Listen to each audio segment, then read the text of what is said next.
Retornamos aqui à nossa gravação, voltando à explicação. Quando nós pensamos, né, lembrando a todos os irmãos, sempre a gente grava todas as aulas, até para que a gente possa estar utilizando, né, futuramente, para poder abençoar outros alunos, né? Amados, então voltando, quando nós pensamos sobre história, né, até 1900, o berço das civilizações era o Egito. Não sei se vocês já ouviram falar isso. Todos os historiadores, arqueólogos, quando alguém ia falar sobre alguma coisa, qual é o berço da civilização? Da onde o mundo sai? Quando eles olhavam para trás, no contexto arqueológico, o que eles tinham de coisas mais antigas era do Egito. Do Egito. Ou seja, aqui, ó, essa parte logo embaixo do mar Mediterrâneo. A pontinha desse outro lado. Mas o que acontece, irmãos? A Bíblia fala que Deus cria o jardim do Éden onde? Num lugar que acreditamos ser nessa terra, só que é também num lugar que tinha 4 rios, lembra? Passava-se no jardim do Éden 4 rios. E 2 rios ainda continuam a existir. Quais são esses 2 rios? Tigre e Eufrates. Opa! É lá em cima, do outro lado da Lua. É claro que aqui é um pedaço curto, né? Mas olhando como mapa, mas a gente tem que lembrar que são 4.000 anos de história, está aqui nessa meia-lua. Tigre e Eufrates, até 1900, quando alguém falava que o berço da civilização era lá perto do rio Tigre e Eufrates, todos de consenso negavam, porque documentos arqueológicos de sobra tínhamos do Egito, as pirâmides, as múmias, as construções. E o que acontece, irmãos, que aqui houve uma revolução na história, porque alguns historiadores começaram a descobrir coisas muito mais antigas do que o Egito, aonde? Na Suméria, em Ur dos Caldeus. Aí a história mudou tudo, irmãos. Quem nasceu em Ur dos Caldeus? Abraão. E começaram a descobrir coisas soterradas que datavam muito mais tempo anterior do que o Egito. E aí, aquela ideia de que a Bíblia era um conto da carochinha caiu por terra, porque hoje, depois de 100 anos, né, remontando essa história, é de consenso que o berço da civilização é onde? É aqui. Onde a Bíblia fala literalmente que é onde tudo começou, perto do rio Tigre e Eufrates. Interessante, não? Podem ver que Abraão vem para Canaã quando? Há 2.000 anos antes de Cristo. Mas há descobertas arqueológicas imensas de Ur dos Caldeus. Mas isso tudo começou a ser descoberto agora, depois de 1900. Interessante, não? Então, tem vezes que a gente realmente começa a ver como Deus trabalha na história, né, irmãos? Como Deus trabalha na história. Então, esse crescente fértil aqui, irmãos, né, nesse pedaço aqui, temos 4.000 anos de história. É muita coisa. É muita coisa. Né? Quando a gente pensa e olha para uma região, olhando aqui como uma meia-lua, a gente não imagina, são 4.000. Podem ver, irmãos, o Brasil tem 500 anos de história e a gente não sabe de nada. Vocês viram o que fizeram esses dias com a estátua, uma estátua Borba Gato, se eu não me engano, né? Borba Gato, isso mesmo. É isso mesmo, né? Algumas pessoas foram lá, fizeram, queimaram. Irmãos, é isso que é o mal dos radicais. Entenda, irmão, a nossa história brasileira, a gente sabe disso. Tem muita coisa errada mesmo. O que a gente tem que fazer? A gente tem que ir para o debate inteligente, o debate arqueológico, trazer isso em pauta na sociedade e ir mudando aos poucos. Não adianta a gente ir lá para a briga Infelizmente, essa é a nossa história de Brasil. A gente sabe que muita coisa que foi montado não é como é. A própria história da descoberta do Brasil não é como é. Os Estados Unidos também não é como é. Só para vocês terem uma ideia, irmãos, 2000 anos antes de Cristo, haviam civilizações que já conheciam todos os mares, na época de Abraão. Entenderam? Então, a gente não tem noção de como é isso. Os assírios, por exemplo, se não me falha a memória, eles eram desbravadores dos mares, 2000 anos antes de Cristo, nos dias de Abraão. Então, como que no ano 500 um português por acaso chegou aqui? Não. Tudo história da carochinha, entendeu? A gente sabe disso, a gente tem que remontar a história, mas é com diálogo, é com inteligência, né? E eu estou falando isso para vocês verem, nós temos 500 anos de história e muita coisa ainda foi deturpada, alterada, né? Imagina aqui 4.000 anos de história. É muita coisa. Graças a Deus, lá o que faz com que a história seja mais facilmente remontada são o quê? As descobertas arqueológicas, né? Tá bom? Alguma dúvida tem? Querem perguntar alguma coisa? Muito interessante isso que o senhor falou a respeito dos assírios, que eram conhecedores dos mares, e que, é claro que a gente já desconfiava, né, de tudo isso, que há uma montagem, toda a história, tanto aqui do Brasil, que tem 500 anos e tal, e sobre os Estados Unidos, mas essa sua fala foi muito boa, né? É bastante interessante, porque, na verdade, a gente é ensinado assim, né? E ter com clareza essas informações é muito legal. E sabe, Gil e irmãos, um outro detalhe, né? É claro, irmãos, eu não estou aqui falando porque a gente é dono da verdade, não. Eu estou dizendo o seguinte: olha como nós somos pequenos. O que eu quero dizer é o seguinte: a gente é muito pequeno. Por isso que a gente tem que educar um povo nas escrituras, ter um povo inteligente, um diálogo inteligente. Está entendendo? Evitar polarizações radicais, né? Porque muitas vezes, irmãos, por exemplo, irmãos, um detalhe contemporâneo, né? Há quem diga que o vírus foi criado. Esse vírus foi criado. Bom, são hipóteses. A gente não pode desconsiderar. Existem muitas Sabe? coisas. Existem pessoas e países que eles estão olhando para o mundo daqui a 100 anos. Estão entendendo? Estão entendendo o que eu quero dizer? Existem nações que estão se preparando para os próximos 100 anos. Por que eu estou falando isso?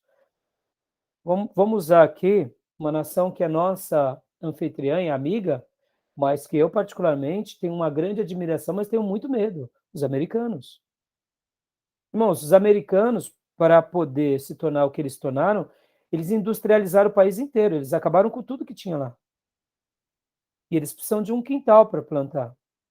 Hoje nós estamos no quintal americano, juntamente com todos os demais países, né? América Central, América do Sul, países da América do Norte, mas a gente tem que tomar um certo cuidado, porque eles são uma potência no mundo e eles estão preocupados com eles. Podem ver, a educação básica lá é forte. Então, assim, é claro que a gente tem que se aliar a eles, somos americanos, mas ao mesmo tempo a gente tem que ser o quê? Sábio de educar o nosso povo, de criar sistemas de defesa, de preservação, porque a gente tem uma riqueza fantástica, irmãos. Nosso país ele é rico em tudo. Só para vocês terem uma ideia, uma das maiores, um dos maiores depósitos de diamante do mundo está aqui no Amazonas. Talvez você nunca ouviu falar disso. E há uma coisa que a gente não vê isso, e para a mídia, a gente não vê pessoas assim querendo fazer um desenvolvimento tecnológico sobre isso. Por quê? Tem gente ganhando com tudo isso, entendeu? É uma coisa muito séria isso. Por que esse depósito de diamante não é aberto? Porque não literalmente feito uma coisa como se deveria. Imagine o Canadá tendo a sua maior jazida de diamante. Eles estariam explorando isso daí. Entendeu? Porque aqui é diferente. Tem gente que tem interesse, que continua tendo interesse. Concorda? E então, Se eu e a minha família e o meu time continuamos explorando aquilo para as nossas gerações, porque eu vou compartilhar com uma nação. E se eu estou atrelado com outras nações, para quê? Eu vou compartilhar com um povo ignorante. Mas isso é do nosso território, é da nossa nação. Vocês estão entendendo onde eu quero chegar? O Brasil é riquíssimo, gente. A gente tem que preservar. A gente tem que ter um olhar e uma oração muito grande pedindo para Deus levantar um povo que ame essa pátria sobre tudo, entendeu? Isso vai começar com a gente, né? Porque tem nações que já estão pensando o que será o mundo daqui a 100 anos, onde eles vão beber água daqui a 100 anos, onde eles vão plantar daqui a 100 anos. Está entendendo? Enquanto a gente está aqui brigando, a gente tem que orar muito, educar o nosso povo, as nossas igrejas, ensinar as nossas crianças, neutralizar as misérias, tirar toda a questão de ignorância, porque daqui a 100 anos o nosso país é um Éden, entendeu? Todo mundo quer. Parece um pouco com Resident Evil, né? Hã? Que as famílias mais ricas do mundo lançaram o T-Vírus na Terra para centenas de anos depois reconstruírem uma nova Terra. É meio parecido, né, com o filme. Não, tem coisas que a gente, esse lance da teoria da conspiração, tem hora que a gente tem que tomar cuidado, mas também tem hora que a gente tem que dar asas à imaginação também, né? Verdade. Porque o homem é corrupto em todas as suas gerações, né? Nós somos falhos, né, irmãos? Verdade. Então, assim, é complicado, né? Então, né, eu não quis fugir do assunto, mas eu também não quero afirmar, mas o que eu quis dizer? A gente precisa, irmãos, orar muito, pedindo para Deus e trabalhar em cima disso, e criar um povo cada dia mais inteligente, para ter debates mais inteligentes, menos debates ignorantes, entendeu, irmãos? Né? Mas continuamos aqui, vamos continuar a nossa leitura. Olha aqui, ó. Pode ler para nós. Gil.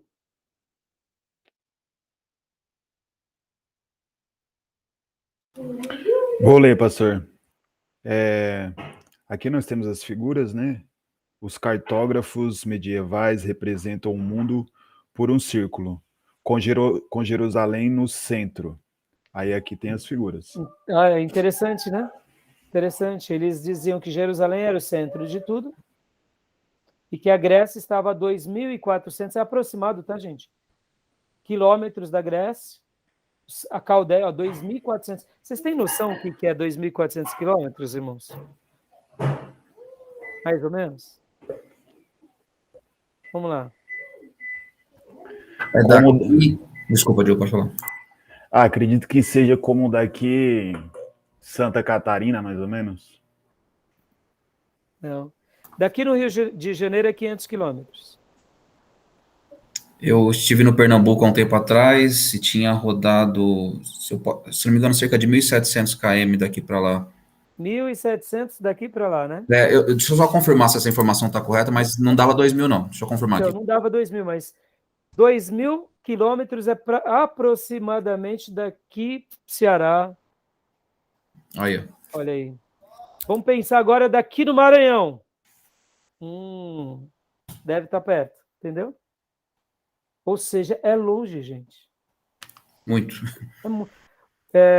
Daqui para o Rio de Janeiro de carro são 500 quilômetros, você faz uma média de 8 horas, 7 horas, dependendo do pé, né? Gente, é muito longe você andar tudo isso.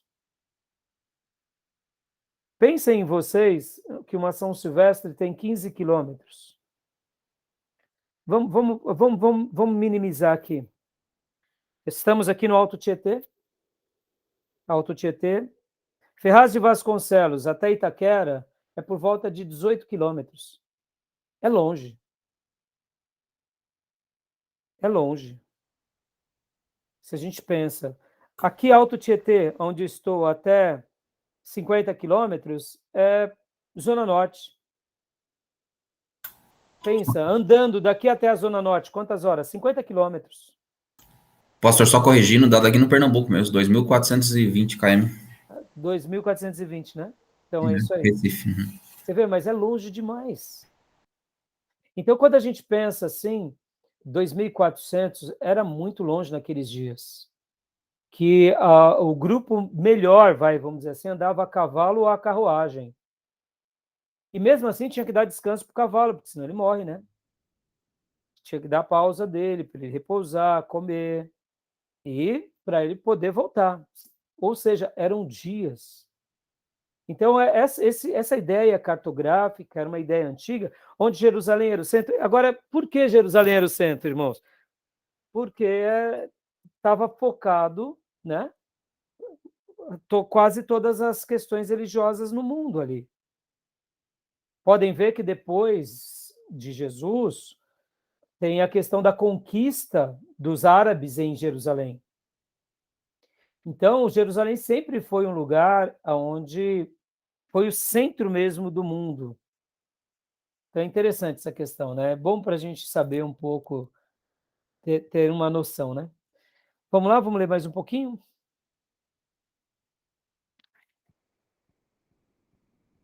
Pode ler para nós, Felipe? A distância máxima para os países da periferia é de 2.400 quilômetros. Alguns estão mais próximos.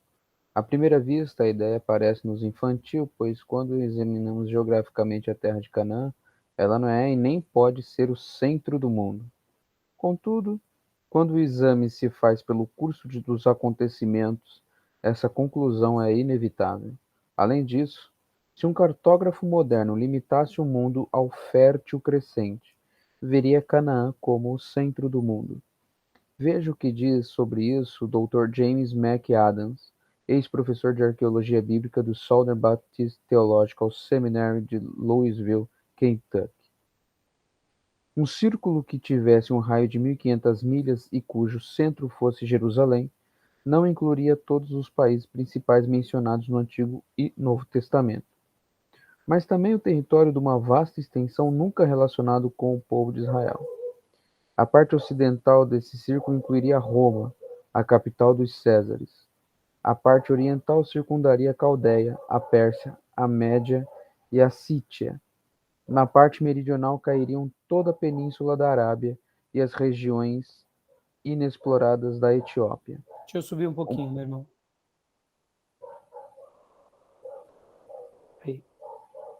Uma linha similar no norte abrangeria a terra de que nada se sabia, mesmo até a monarquia hebraica, porque o horizonte do mundo hebraico apenas atingia as praias do ponto Euxino e as alusivas terras dos heteus na Ásia Menor.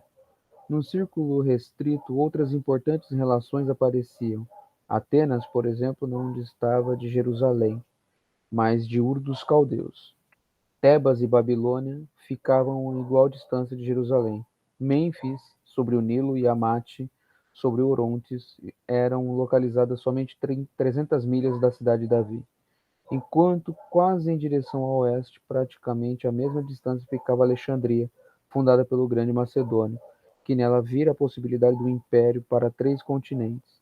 Damasco, a maravilhosa cidade do oásis, a dádiva do Monte Hermon, o deserto da Síria, achava-se situada a 160 milhas a nordeste de Jerusalém, e era ao mesmo tempo ponto de partida e final de toda a vida oriental.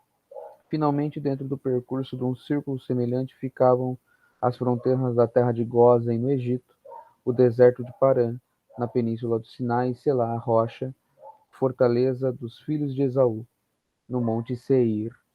Entretanto, em todas essas relações geográficas, a coisa mais importante não é a questão de Roma estar longe ou Damasco perto, mas o fato de que em todo esse território havia um elo unificador. As extremidades da terra convergiam, apesar de seus contrastes culturais, para Jerusalém, a glória de Canaã. Por conseguinte, não era gabolice da parte do salmista conceber Jerusalém como a alegria de toda a terra. Até aí, tá bom, filhote. Ou seja, né, o pastor Enéas, no seu livro, ele vai mostrar como esse fértil crescente, ele era importante. E assim, irmãos, qual é a grande questão, né? Muitas vezes a gente vai vivendo o nosso dia a dia e tem vezes que a gente precisa de uma sacudida na nossa vida. Vou dar um exemplo, por exemplo, irmãos. Tem hora que a gente pensa assim, né? Eu moro aqui, eu trabalho aqui, aqui é meu lugar, o meu espaço, nada de novo acontece. A gente acaba se apequenando na nossa vida. Por que eu estou falando isso? Nada melhor na nossa vida do que uma experiência de conhecer outros lugares e desbravar outros lugares e ver novas oportunidades. Naqueles dias, pensem assim, irmãos, pensem assim. Ontem à noite eu acordei, depois de ter dormido um pouco, dormi um pouco e de repente eu acordei, era 3 da manhã. Tenho um pouco de dificuldade de dormir e, inclusive, por causa disso, eu até tenho mudado alguns hábitos meus para tentar dormir mais. E aí eu peguei, né, eu ganhei agora, no meu aniversário, eu ganhei um Kindle da igreja, né, um aparelhinho, que inclusive veio assim como uma ferramenta para leitura. Ler na tela do computador machuca os olhos, não é? Ler no celular machuca os olhos. E aí o pessoal queria me dar algum presente, eu falei, eu já sei o que eu quero, tem uma opção. Aí eu ganhei o Kindle, né? Que é esse aparelhinho. E aí eu já pus vários livros nele, e aí eu, por acaso, abri a Bíblia e comecei a ler, catei um texto aleatório. Sabe quando você abre aleatoriamente? E comecei a ler Gênesis. E fiquei lendo ali na madrugada, tudo. E comecei a imaginar Abraão nos dias dele. E enquanto eu estava lendo Gênesis, me veio um pensamento, fazendo um paralelo com os nossos dias. Porque pensa assim, irmãos, os dias de Abraão, né? Como era a vida dele? O que Abraão fazia? Abraão atualizava o WhatsApp, ia ver as suas redes sociais, né? Interessante. A gente pensa, claro, todos nós sabemos que Abraão era um homem de Deus, tudo, mas a gente não pensa assim como era o dia a dia dele. A gente não fica vivenciando a experiência do outro, porque afinal de contas não é a nossa experiência. Pode ver que a gente sabe muito bem aquilo que a gente vivencia, mas a gente não sabe o que o outro vivencia, a gente deduz. E se a gente não conhece? Aí piorou, a gente nem imagina, não é? Então, quando eu peguei o texto de Gênesis, foi muito interessante, porque eu estava lendo, e ali, lendo ali o capítulo 17, o capítulo 18 de Gênesis, marcou muito o meu coração o versículo 1, né? Quando Deus se revela para ele, né? Eu sou o Deus Todo-Poderoso. Ande segundo a minha vontade e seja íntegro. Abraão era um homem que vivia de tenda, chamado beduíno. Era rico, mas era um beduíno rico. Então a vida dele era pautada na tenda, na esposa, nos empregados, no gado. Escurecia, ele dormia. Antes do sol nascer, ele acordava. E talvez essa correlação de ter ido e ter pensado como Abraão vivia foi porque eu acordei de madrugada. Então fui ler e aí eu me imaginei perto dele. Imaginei Deus falando com ele. E uma das coisas que foi marcada nessa madrugada foi que, quando eu imaginei isso, mais uma vez destacou como Deus falava de forma audível com Abraão. Isso é fantástico, né, irmãos? Um homem que ouvia a voz de Deus assim com uma frequência, com uma... Então eu comecei a imaginar essas cenas e comecei e fui lendo, aí li também no capítulo 18, o Senhor apareceu a Abraão perto dos carvalhos de Mamre. Mais uma vez, ó. Aqui já foi a figura de Deus mesmo, praticamente, não foi simplesmente a voz de Deus falando com ele, mas a pessoa, e eu acredito que aqui é Jesus indo até ele. E Abraão ergue os olhos e viu 3 homens em pé, a pouca distância, aí começa todo o texto. Então, eu fiquei fiquei imaginando, falei, meu Deus, esse homem vivia para Deus, o coração dele estava em Deus, ele cuidava da sua família, e a única coisa que importava para Abraão era Deus. Cuidar da sua família, cuidar das suas coisas, está no centro da vontade de Deus. Então eu fiquei tentando imaginar o contexto histórico dele, essas experiências, em que Deus fala num momento com ele, com 99 anos de idade, e o Senhor aparece, fala para ele que ele é o El Shaddai, o Todo-Poderoso.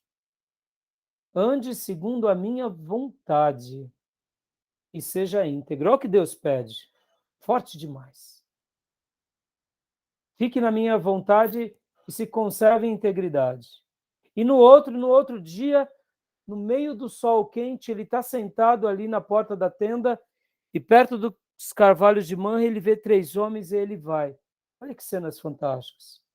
Então, por que eu estou falando tudo isso, irmãos? Aqui, enquanto o pastor Enéas retrata, né, todo esse crescente fértil, essas riquezas, Canaã, o que eu queria dizer para vocês assim? Como é importante a gente ter olhos além, de ver não só aqui a nossa região, nosso bairro, né, como um momento assim isolado, mas a gente tentar olhar a nossa região, a gente tentar olhar o nosso Alto Tietê, o nosso estado, ter uma visão maior e poder conhecer outros lugares. Perceba que a gente tem vivido dias de tanto medo que a gente tem medo de sair de casa, não é? Medo de viajar. De vez em quando eu vou conhecer algum irmão, vai viajar, irmão? Para onde você vai, irmão? Eu começo a conversar. Aí muitas vezes eu falo, você vai conhecer o Rio de Janeiro? Não, pastor, pelo amor de Deus, o Rio de Janeiro não passo nem perto. Por exemplo, né? Você vê, a gente tem medo de conhecer. Então, por que eu estou falando isso, irmãos? Muitas vezes a gente tem medo nos nossos dias e é importante a gente perder um pouco esse medo. Porque é por meio dessa experiência de conhecer lugares, de conhecer culturas, que a gente vai abrindo o nosso horizonte para outras coisas, sabe, irmãos? E a gente tem que aproveitar esse momento contemporâneo, que a gente tem automóvel, avião, para poder conhecer o que a gente puder conhecer. Eu, particularmente, irmãos, não vejo a hora de conhecer muito mais coisas no mundo, sabe? Porque muitas vezes uma experiência que você vê, você muda toda a sua perspectiva, você aprimora, você amplia, e é um contexto geográfico, é rompendo a barreira geográfica, né? Eu não conheço nada fora do nosso país, eu conheço pouco ainda, né? Até mesmo o nosso país, mas eu morro de vontade, irmãos. Não sei se você talvez já notou, mas o Felipe que gosta de, né, ter os trabalhos, geralmente é mais em São Paulo, né, os seus trabalhos, né, Felipe? Viajando? Sim, mas já fui em outros 2 estados já. Cada estado, cada território tem um cheiro diferente, gente. É um cheiro diferente, é um clima diferente, são áreas diferentes. É uma coisa que está além da nossa compreensão. Por isso que alguns pastores, eles até espiritualizam, não, a gente precisa expulsar os demônios, porque há uma correlação muito vívida. Por exemplo, irmãos, eu tenho características diferentes dos meus 3 irmãos. Eu sou do mesmo pai e da mesma mãe, mas eu sou muito diferente dos meus 3 irmãos. É natural, eu nasci no Ceará, eles nasceram em São Paulo. 2 irmãos meus foram criados no litoral norte, praticamente desde quando eram crianças, 3 anos e 5 anos. Então a gente brinca que eles são caiçaras. Eles têm uma outra... Bom, é tão pertinho, né? 100 quilômetros daqui, mas muda tudo. Você já viu a vida de um caiçara? Como que é? Amanhã a gente faz. Né? E um paulista é tudo estressado. Tudo estressado. Né? Então, assim, estou falando tudo isso porque aqui, nas palavras do nosso mestre, a gente começa a vislumbrar. E aqui fica um desafio, irmãos. Conhecer lugares bons e deixar os nossos filhos conhecer. Sem medo que eles sejam felizes, sabe? Isso vai agregar muito na vida deles. Né? Porque é importante essa experiência transcultural, sabe? Isso vai agregar muito na vida deles. Vai gerar neles interação social. Pode ver, irmãos, a gente conhece uma cultura nova, a gente melhora. A gente conhece um povo novo, a gente melhora. Uma comida nova, o nosso paladar. Nós somos sensitivos, né? Eu não sei se vocês estão entendendo o que eu quero dizer. Querem fazer algum comentário sobre isso?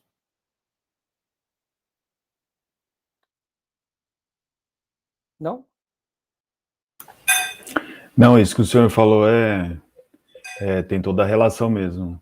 Eu estive no Rio de Janeiro por 15 dias, comecei a falar estranho, algumas pessoas. É bem verdade mesmo, o cheiro, muda tudo, O né? clima muda tudo. Muda tudo, tudo. Você tava pedindo pastéis? Exatamente, exatamente. Sinistro, hein, irmão? Boa. Não, os cariocas são Sinistro. metidos, mas, irmão, não tem o que falar. Acaba o dia deles, eles vão caminhar na praia. Eles escolhem a praia que eles querem ir. São nojentos demais. A gente tem aqui o Rio Tietê. Entendeu? É diferente, irmãos. Não O dá. interior do estado já é diferente, né? Hã? Eu trabalho muito no interior do estado de São Paulo, é muito diferente, o clima é outro, é tudo diferente. Pra gente que está muito próximo da capital, é um mundo totalmente estressante, diferentemente do que é o interior. Muito gostoso. É muito bom, né, Felipe? A gente nota que há uma diferença. Eu estou falando isso, irmãos, porque meus filhos muitas vezes falam para mim, pai, eu quero te conhecer. Eu falo, filho, vai conhecer tudo que você puder. Eu confesso que eu tive oportunidades de pedir para o banco, né, de trabalhar em setores que eu viajava muito. Eu não fiz isso porque eu tinha receio por causa da igreja. Eu falava, poxa, como que eu vou pastorear? Vou estar em outro estado, então, né, fora a família, entendeu? E outra, eu confesso que eu me tornei uma pessoa que eu não sei dormir fora de casa, sabe aquele velho chato que tem que dormir no seu lugar, né? Criei hábitos. Antigamente era um garoto que dormia em qualquer lado, até porque, mas depois, né, perdi esse hábito. Então agora para mudar vai ser difícil. Mas assim, é importante essa experiência. Deixa eu dar um detalhe para vocês. Eu sempre fui muito ruim de localização geográfica, sabe? Que rua é essa? Para onde vai? Me perdia tudo. Depois do GPS, aí eu me tornei valente. Vou para qualquer lugar. Mas antes do GPS, pelo amor de Deus. Então eu sempre fui muito ruim. Mas eu diria que eu fui curado disso depois de um episódio. Vocês não vão imaginar como essa questão da experiência ela é poderosa. Quem conhece o Pico do Urubu aqui? Só de ouvir falar. Irmão Dil, você tem que, assim que, não sei se já está aberto lá, quando você puder pegar os filhos, pegar o carro e ir para lá. Dil não, Johnny. Você já foi para lá, Dil? Não. O Pico do Urubu, olhando aqui na linha férrea, muito simples. Acompanha a linha férrea, você vai ver uma montanha com umas torres. Tá o quê? Uns 20 quilômetros daqui, certo? Você olha um monte, como muitos outros montes da região. Suzano é mais plano, né? Mas entrando aqui para o interior de Suzano, você vê vários montes. De repente, você vê alguns montes do outro lado. Vocês já perceberam que monte aqui em São Paulo? Olha como que a gente é limitado, irmãos. Já perceberam alguma coisa assim, não? O senhor não tem ideia do que é o interior do estado, quanto de serra e montanha a gente tem. Sim. Quando começa a entrar, é tudo, né? Montanhas, principalmente dependendo da região, né, Felipe? A região de Bofete, Botucatu, tem uma área chamada de Cuesta Paulista. Como? Cuesta é um costão rochoso imenso, vulcânico, tem várias torres vulcânicas da época, enfim. Mas você pega todo o Planalto Paulista e você pega toda a parte do Tietê mesmo. Então você está numa região alta, você vê por baixo a planície do Planalto Paulista, é muito bonito. Muito lindo, né? Pois é. Então a gente não tem noção, mas eu estou falando aqui, ó, você vê, eu trabalhei em São Paulo a vida toda. Eu subi na torre do Banespa, lembra que antigamente o Banespa, que hoje é Santander, né? Mas é uma visão panorâmica gigante, só que você não vê direito por causa da poluição. Mas por causa da pandemia, a poluição baixou, gente. Então aí, fica aí algum convite. Onde eu fui curado dessa questão geográfica? Meu GPS foi ligado, quando eu fui para o Pico do Urubu a primeira vez. Meu filho treinava, subindo ali, tem uma das ruas, tem uma escola de tênis, ele fazia aula ali, e ali era o caminho para o Pico do Urubu. Então eu deixava ele no tênis, e eu gosto de correr. Um dia eu falei, eu vou escalar esse Pico do Urubu correndo. Eu fiz esse caminho. Irmãos, é difícil, né? Um pico muito íngreme, você vai bem devagarzinho. Ele tem praticamente 1 quilômetro de altitude, né? Irmão, eu subia, meu, não chegava, não acabava. Eu fui cedo, né? 3 e pouco da tarde. Quando começou a dar 5 e pouco, já começou a escurecer. Aliás, eu cheguei lá, acho que subi 4 horas, cheguei lá às 5, aí vi uma visão maravilhosa. Você olha embaixo, você vê Mogi, Suzano, aí você começa a ver um monte de cidade que você nem imaginava. Você fala, meu, que cidade é aquela? Você não conhece. Aí você vê Santa Isabel, Arujá, Arujá, Aruã. Guararema. Você começa a ver tanta coisa que você fala, meu, o que é isso? Os prédios tudo pequenininho, gente. Tão pequeno, você fala, não é possível que o prédio é tão pequeno assim. Não é possível, não é possível. Porque olhando daqui para lá, a gente tem uma noção. Quando você está lá, você tem outra visão. Irmãos, é inacreditável. Você vê o nosso reservatório de água aqui, na região ali de Salesópolis, aquela região. É fantástico, uma bacia imensa de água. E aí você começa a ver algumas coisas, você começa a conhecer. Você vê a Dutra, você fala, meu Deus, e você começa a ver coisas que você nunca tinha visto, por exemplo, você começa a se impressionar. E aí você olha do outro lado e você vê a Serra da Cantareira. E eu comecei a ficar tão espantado que um rapaz chegou e falou assim, eu falei, escuta, que montes que são aqueles? Eu falei, a Serra da Cantareira. Aqueles outros lá, tá vendo? E aí a questão dos montes, você já viu aqueles quadros em que tem uma montanha no longínquo, aí tem uma mais levinha atrás e outra mais levinha atrás? Quando você está num lugar muito alto, assim, com uma visão muito límpida, você tem essa visão, você vê os montes mais intensos, depois você vê outros margeando, delimitando, e vão se perdendo. Fala, aquelas cordilheiras ali já é Minas Gerais. Fala, pelo amor de Deus. E aí você começa a ver, e aí muda toda a sua perspectiva. Por exemplo, né? São Paulo ele está praticamente entre a Serra da Cantareira, olha que interessante, e o Pico do Urubu. Ele faz essa bacia imensa. Quando você sobe a Serra da Cantareira, você tem mais ou menos a visão oposta. Você vê o Pico do Urubu do outro lado, aí você vê o vale. É São Paulo. Olha que fantástico. Você começa a situar a capital. É uma experiência, parece boba, né? Você vê, sou um paulista de criação, vivi a vida toda dentro de um escritório, trabalhando dentro da igreja, ou dentro do trabalho, do pregão. Então, o que não é uma viagem, né? E aí, quando eu subi no Pico do Urubu, eu tive uma sensação de uma visão militar. Sabe o soldado que ele pega o avião, ele começa a olhar, você começa a ter uma visão mais panorâmica do seu habitat. Aí comecei a imaginar, irmãos, como era antigamente ser um soldado, entendeu? Você começa a imaginar essas coisas, você começa a enxergar. Enquanto você não vivencia, você não tem a noção. Por isso que, ao mencionar toda essa riqueza histórica, né, dessa meia-lua, né, desse fértil crescente, a gente começa a entender melhor um pouco a história do mundo bíblico. E isso é extraordinário, né? E por isso que uma viagem pode fazer toda a diferença para a gente. Que nem você falou agora, Felipe, uma coisa que eu não sabia, sobre a questão de ser áreas vulcânicas, né? O Planalto, a gente tem uma área ali chamada de Torres Paulista. Ali, Bofete, é uma região de muitas áreas vulcânicas ali. O que entendemos com vulcões, gente? Muitas vezes tem diamantes, né? Se eu não me Então, falha a memória, não é isso, Felipe? a formação geológica do estado de São Paulo é muito interessante. Se a gente fosse estudar isso a fundo e vasculhar, é uma coisa interessante, só aqui, entendeu, irmãos? Desculpa me dar devagando um pouco, mas é só para dar o gostinho. Eu estou falando aqui, quem já foi no Pico do Urubu, não sei se você teve essa experiência, Felipe. Já trabalhei embaixo dele ali, mas nunca subi. até o topo dele. Você foi até onde, mais ou menos? Eu fiquei nos parques ali, Então. no, Tem no- parques atrás dele que são reservas, irmãos. Isso, trabalhei nas reservas ecológicas ali. Fantástico. Agora, Fê, quem está na reserva já é uma experiência única, não é? Parece uma outra Totalmente, região. totalmente. Agora, subindo lá em cima, você tem uma visão panorâmica. Irmãos, os postes, as antenas de eletricidade, essas torres de eletricidade, fica parecendo palito de dente lá de cima. Você não acredita. É uma coisa, é surreal, irmãos. É de lá que o pessoal faz aquele esporte com paraquedas.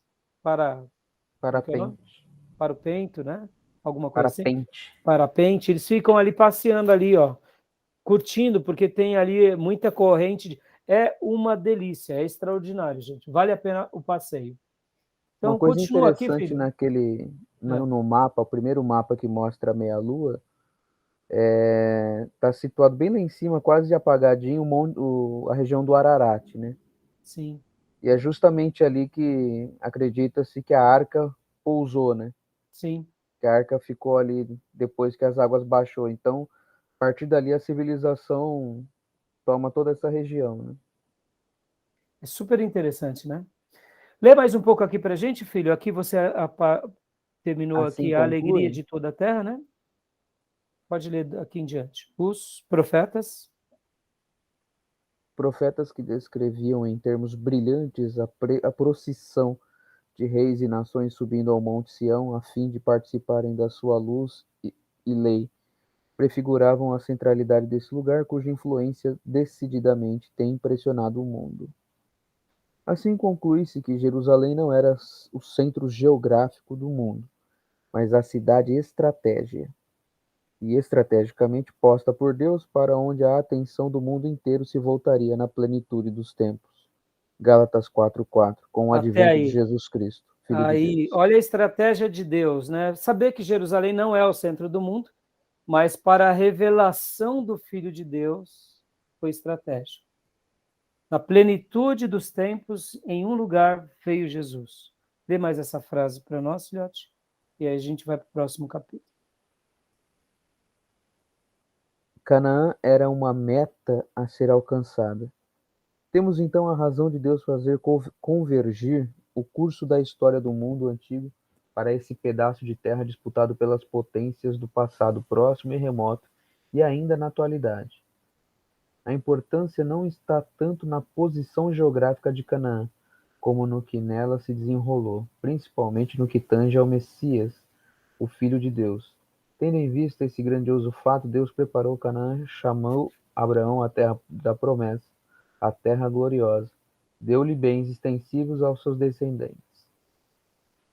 Tomando-se um ponto bem elevado em Ur dos Caldeus com os olhos do nosso telescópio, varreremos os espaços e depararemos a leste depois das férteis terras do vale entre o Tigre e o Eufrates, com as planícies áridas da região persa até os montes Zagos.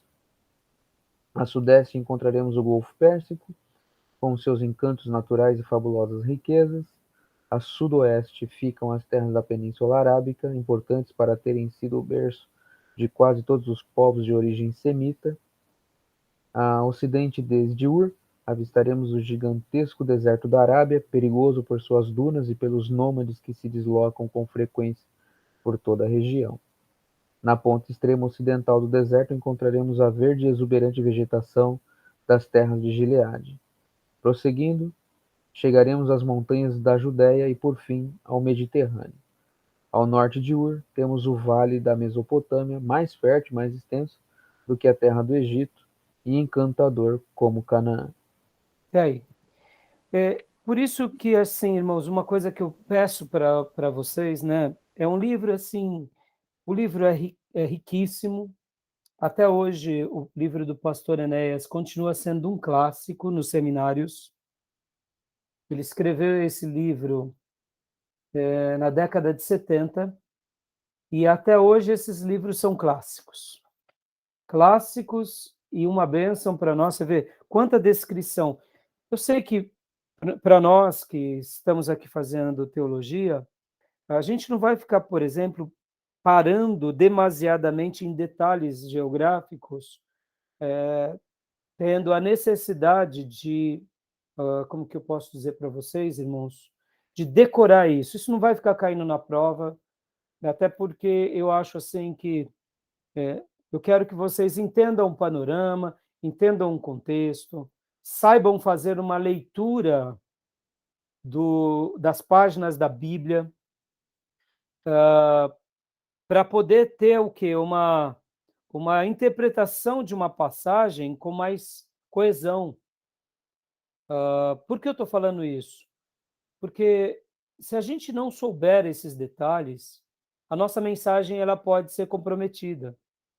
Eu acredito que pessoas que realmente gostam da área da geografia, da arqueologia, aí sim eles iriam mergulhar nesses detalhes, eles iriam se deliciar né, em cada detalhe do livro, porque está muito voltado à aptidão da pessoa. O intuito dessa matéria é fazer com que o irmão jamais pregue a unção da baba do peixe, nem as algas marinhas que salvam, né? E nem o profeta que foi cuspido em Nínive. Porque pense isso, hein, irmão? O peixe teria que ter uma boca de canhão gigantesca para cuspir Jonas, né? Da margem. É engraçado, pastor, que quando a gente faz a leitura do texto, né, o peixe cuspiu Jonas, dá a entender que ele cuspiu Jonas já dentro de Nínive, né? Mas olha o tanto que esse homem teve que andar para pensar na vida, né? É interessante até a mensagem, o tanto que esse homem teve pensando na vida, puxa vida, vou desobedecer a Deus, agora vou ter que andar. Para pensar um pouquinho na. Não, e assim, até hilárico, né, Felipe? É cômico, que de pensar que o peixe vai cuspir, né? Meu Deus, que míssil é esse, né? Jonas virou um míssil, né? É uma coisa de desenho animado até, né? Mas assim, mas é bom conhecer. Por isso que a gente vai estar conhecendo. Então eu peço assim, vão lendo o livro, o que forem de dúvida de vocês entrem em contato comigo pelo WhatsApp, a gente vai debatendo, a gente vai aprendendo junto, né? Porque assim, irmãos, como eu falei para vocês, existem muitas riquezas e muitos detalhes, né?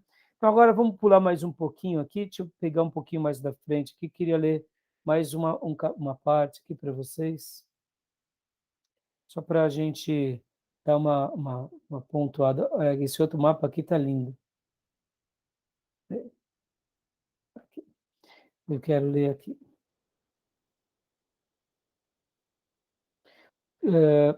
Como eu disse, né, irmãos, nesse bloco, vocês terão que ler o livro Terras Bíblicas, ou seja, metade do livro. Para o outro bloco, a outra metade, tá bom? Pode ver que tem, né, na minha época, o livro tinha mais de 200 páginas. Nessa nova edição, deve ter por volta disso. Então, vão tomando nota, tá bom? Deixa eu pegar aqui.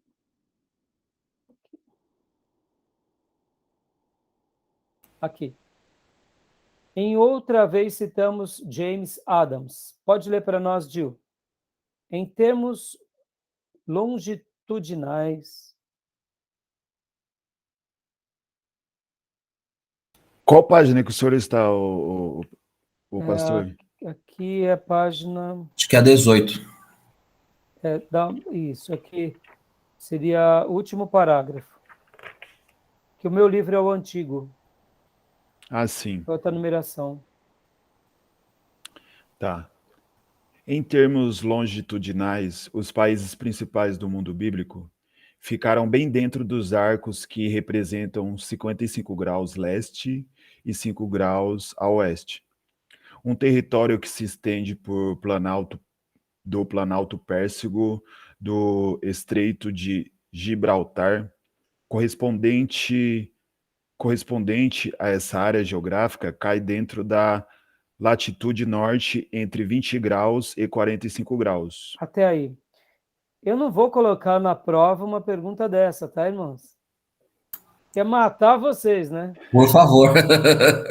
E aí bom, para piorar, o professor vai ter que sambar para começar a aprender essas coisas, né? Porque não faz parte da minha prática, né? Mas é interessante, né? Você pode ver, irmãos, quando a gente começa, pessoas do exército, pessoas que viajam muito, ter uma compreensão melhor. Olha a diferença, irmãos. Agora vamos falar sobre o privilégio de ser rico, né? Pensa assim, irmãos. Você tem um pai rico, você anda de barco, você tem que aprender tudo isso, né? Longitude, latitude, né? Graus aqui, fazer uma leitura de bússola. A gente foi criado muitas vezes de uma outra forma, começamos a trabalhar cedo para pagar as contas, para sobreviver.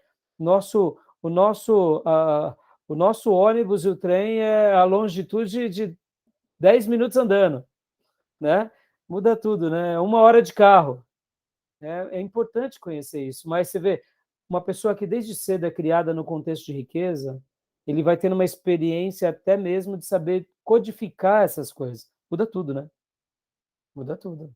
Então, fiquem tranquilos, tá, gente? A gente não vai pôr na prova, não. Vamos lá, continua lendo, Gil. Em termos continentais, Em termos continentais, os pontos distantes do painel bíblico são limitados pelo norte da África, a Ásia Ocidental e Europa Meridional. O horizonte do mundo Antigo Testamento está marcado pelo ponto Euxino, Mar Cáspio, Golfo Pérsico e Mar Vermelho, tendo como coração do território o litoral do Mediterrâneo. O mundo do Novo Testamento inclui as regiões do Oriente Médio, mais Macedônia, Grécia, Itália, Egito, Ásia Proconsular, Palestina e Síria. 7 rios marcam o curso dos acontecimentos do Antigo Testamento: Nilo, Jordão, Leontes, Orontes, Abana, Tigre e Eufrates. Enquanto no Novo Testamento, apenas 3: o Jordão, o Orontes e o Tigre. tá bom até aí. Fiz questão de dar esse destaque aqui, principalmente a essas questões aqui com relação ao mundo do Novo Testamento, porque, irmãos, pensem assim, tudo que vocês puderem saber sobre isso, ou sobre o mundo do Velho Testamento, isso vai enriquecer muito a mensagem de vocês. Vai enriquecer muito a transmissão do conhecimento de vocês. Todos os detalhes que vocês puderem colocar, né, nesse acervo de conhecimento vai facilitar. E é claro, fica aqui uma sugestão de um dia conhecer esses lugares, né? O mundo do Novo Testamento, imagine, irmãos. Poder conhecer só aí já seria magnífico. Eu tenho um amigo que assim que ele se converteu, ele foi para Israel. Imagina, foi conhecer o Monte Sinai, e enquanto ele estava no Egito, veio uma tempestade de areia. Ele disse que foi uma das coisas mais horrorosas da vida dele. Porque ele falou assim, lá os hotéis no Egito, eles têm uma estrutura para isso, mas não tem jeito, né? A areia entra nas frestas. Você começa a respirar e você começa a sangrar pelo nariz. Imagina, irmãos, aqui um pozinho machuca a gente, né? Então, e aí ele contou as experiências dele. Imagina, recém-convertido, você começa a ter uma experiência assim, e depois você conhece o Monte Sinai. Foi algo fantástico para a vida dele. Então, são coisas que somente estando ali a gente vai poder desfrutar, né? Vamos pular mais um pouquinho aqui. Agora quero ler aqui, senão vai ficar muito... Não, leia para nós, Gil. De toda essa vastidão. Ou pode ler, Johnny. Leia para nós, Johnny. De toda essa vastidão geográfica, os grandes movimentos marcaram o curso da história. As caravanas de mercadores que passavam para trocar produtos animais ou agrícolas, e não raro humanos, inevitavelmente tocavam em Canaã. Os exércitos ferozes, com bandeiras e tremular, alcançavam Canaã quando iam e quando voltavam. Viajantes de todas as direções da terra demandavam Jerusalém suspirada. Tribos nômades se movimentavam no fértil crescente e tocavam Canaã. Invasores de perto e de longe muitas vezes se apoderaram da terra onde dá leite e mel. O solo de Canaã muitas vezes foi umedecido com o sangue dos que tombaram no campo de batalha. A terra abençoada de Israel com frequência foi assolada por seca e outras vezes por chuvas torrenciais. O sol doirou as paisagens de Israel, dando encanto e vida aos montes e aos vales, e até mesmo aos desertos. O céu azul ou nublado, nuvens de frio ou de chuvas passaram sobre os céus de Israel. Os ventos nortes e frios e os do sul e quentes, a agressividade abrasadora do clima, as colheitas abundantes ou minguadas e todo um complexo de bênçãos do Altíssimo deram a Canaã um encanto, uma importância e um relevo especial. Deus escolheu uma nação tão pequena e tão desprezível para ser o palco dos acontecimentos mais assinalados da história. Dá uma pausa até aí. Essa descrição do pastor Enéas é simplesmente abundante. Eu ia falar isso agora, meu Deus do céu. É poética, né? Demais. É poética. Então, assim, ao mesmo tempo que esse livro, a gente viu ali, tem muitas citações, que é um pouco até, eu diria, pesada para um aluno que não é familiarizado com o contexto, se atém a esses detalhes também, porque é uma riqueza. Aqui ele deu a síntese de 4.000 anos, de uma forma praticamente poética. Maravilhoso. E é ótico de quem parece que esteve lá e, assim, acompanhou acontecer, viu, vislumbrou. Então, eu tenho, assim, vocês verão no livro algumas fotos, inclusive dele lá. Pastor Enéas com frequência viajava para lá. E ele era, né, uma pessoa que esteve lá em Israel, esteve por muitas vezes. Depois ele parou de ir para Israel para dar continuidade à igreja e ao seminário, né? Mas ele era um turista, foi para Israel várias vezes. Irmãos, eu vou parar a gravação agora, tá bom? Tá dando o horário. Para aí, vamos continuar a leitura nesse ponto, tá bom? Só um minutinho.